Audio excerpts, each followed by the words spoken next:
Jax é um vilão. O Jax é o verdadeiro vilão do circo digital e você não percebeu. Todo mundo sabe que ele não é lá um bom exemplo de pessoa, mas será que ele é mesmo mal o suficiente pra ser um vilão? Se liga no que a criadora da série disse em uma entrevista. O Jax vai fazer coisas que as pessoas vão odiar e eu amo personagens que são completos monstros. Eu já comecei a desconfiar dele assim que ele disse que tem a chave do quarto de todo mundo sem ninguém saber. E pior, onde ele conseguiu essas chaves? Será que mais alguém sabe o que o Jax anda aprontando por lá? Seria o Kane?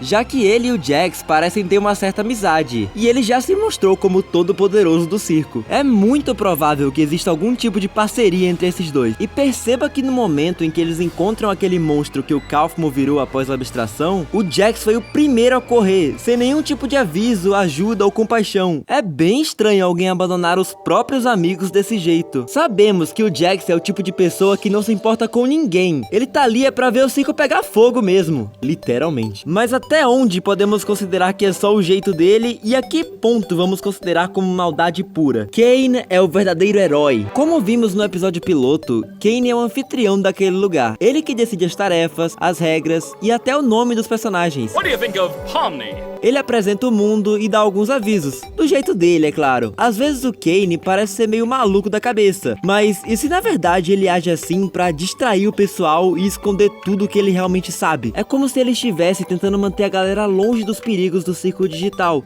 limitando os espaços que eles podem ir e dando tarefas pra evitar que eles pensem demais e acabem enlouquecendo. É como se ele fosse um tipo de protetor da abstração, mantendo o pessoal seguro, prendendo os monstros em uma espécie de limbo e curando ferimentos, como ele fez quando removeu o glitch da Agatha.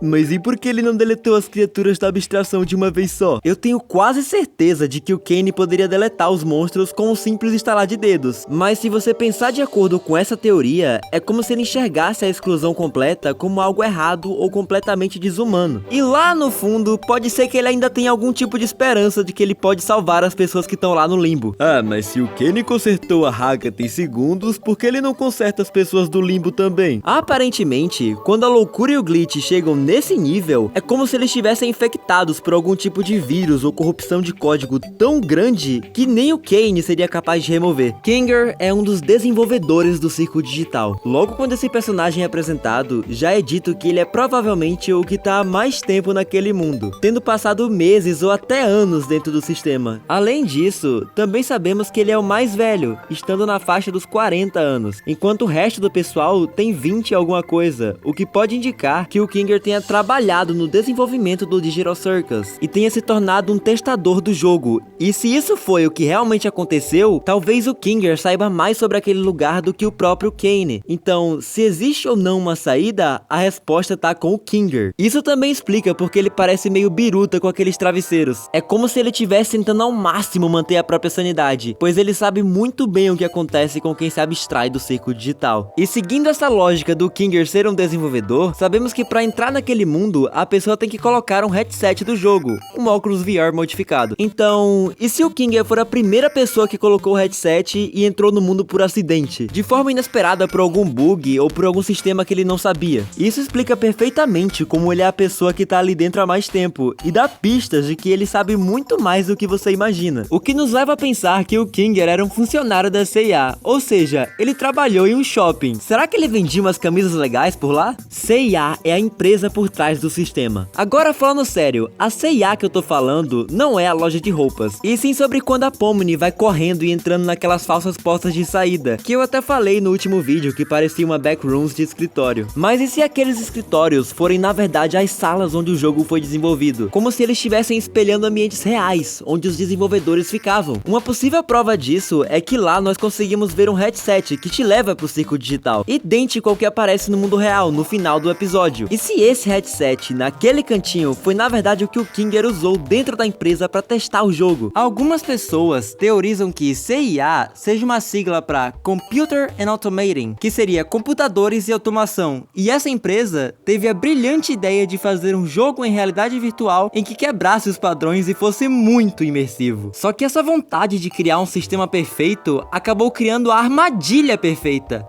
já que eles esqueceram de como que fariam pra tirar a pessoa daquele lugar. Mas até aí, tá tudo normal, vai. Uma empresa de tecnologia fez um projeto que deu errado, nada demais. Mas vamos olhar com outros olhos. E se esse CIA, na verdade, significar Caim e Abel? Caim e Abel. Pra quem não sabe, Caim e Abel fazem parte de uma história bíblica, onde um irmão mata o outro por inveja. No caso, Caim mata o Abel. Bem resumidamente é isso. Agora voltando pro circo digital, que personagem vem à sua cabeça? Vou dar 3 segundos pra você pensar e dar o like.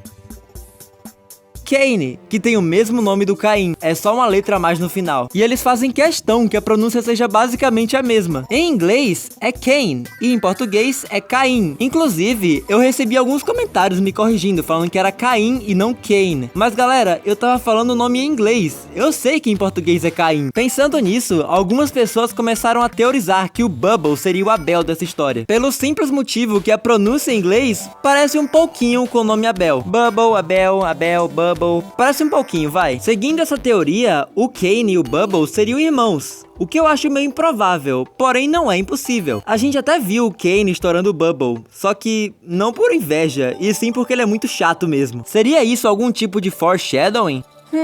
Mas eu acredito que se essa teoria do Caim e Abel realmente for verdadeira, o Abel vai ser algum outro personagem. Talvez alguém mais poderoso que o próprio Cain, alguém que desperte a inveja dentro do Cain. Poderíamos ver algum tipo de confronto entre os dois, assim seria bem mais interessante. Jax hackeou o sistema e sabe que existem pessoas assistindo. Já vimos que o Jax tem as chaves de todos os quartos, mas e se ninguém tiver dado essas chaves a ele? E se de alguma forma ele conseguiu aquelas chaves sozinho? Ou então, como ele conseguiu jogar aquela faca na Agatha, sendo que o Kanan classifica aquele ambiente como livre para todas as idades. Se você observar o Jax com atenção, você vai perceber que ele parece saber de coisas que ninguém ali sabe, como se de algum jeito ele estivesse manipulando o sistema a seu favor. Isso faz com que ele tenha um certo poder dentro do circo digital. É como se ele tivesse literalmente saído da Matrix. Isso leva a outro ponto, que é a possibilidade do Jax saber do que acontece fora do mundo digital, incluindo o fato de que existem pessoas assistindo ao que eles estão fazendo. Uma dica disso é aquele momento em que ele olha diretamente pra gente e fala que a Pomni ainda acha que tá sonhando. É como se o Jax tivesse algum poder que permita que ele quebre a quarta parede. A Agatha pensa que ele tá olhando pra ela, mas na verdade ele tá olhando pro público. Ele parece conseguir ver coisas que os outros não veem, e vindo do Jax, isso me assusta. O que aconteceu com o corpo das pessoas que entraram no circo? Todo mundo sabe que as pessoas que entraram no circo digital colocaram óculos de realidade virtual, mas se eles já estão lá há tanto tempo, o corpo físico deles no mundo real já deveria ter morrido, a não ser que tenha alguém lá fora cuidando de cada um. Mas eu não acho que esse seja o caso, até porque tudo leva a entender que após colocar o headset, o corpo físico da pessoa é eliminado, o que nos leva a essa teoria de que as pessoas que vemos lá são na verdade cópias digitais de suas mentes, e não a pessoa em si, o que é bem macabro, porque se for desse jeito mesmo, todo mundo ali já tá morto.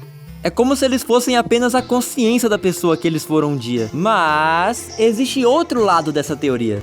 Pensando que os personagens são cópias digitais das mentes dos jogadores, eles não são humanos. Pelo menos, não os originais. Então é como se a pessoa original que usou o headset ainda tivesse por aí, lá no mundo real, vivendo normalmente, sem saber de que existe uma cópia digital de sua mente, vivendo desesperada e acreditando que tá presa e precisa achar uma saída. Isso explicaria porque eles não precisam comer, beber ou dormir, e teoricamente não sentem dor, já que eles são apenas cópias de códigos e pensamentos que saíram da cabeça de alguém. A abstração é a morte digital? Eu falei várias vezes sobre esse termo durante o vídeo, mas afinal, o que é abstração? De acordo com o Google, podemos definir abstração de uma maneira simples, dizendo que abstração é tudo aquilo que não sabemos como funciona, que basicamente é o que rola com os personagens que enlouqueceram buscando uma saída. A gente não sabe exatamente como aquilo funciona, só sabemos que acontece. Também existe uma definição de abstração na programação, que basicamente é uma forma de simplificar as coisas, uma maneira de diminuir a complexidade, o que de certa forma faz um pouco de sentido, já que os personagens abstraídos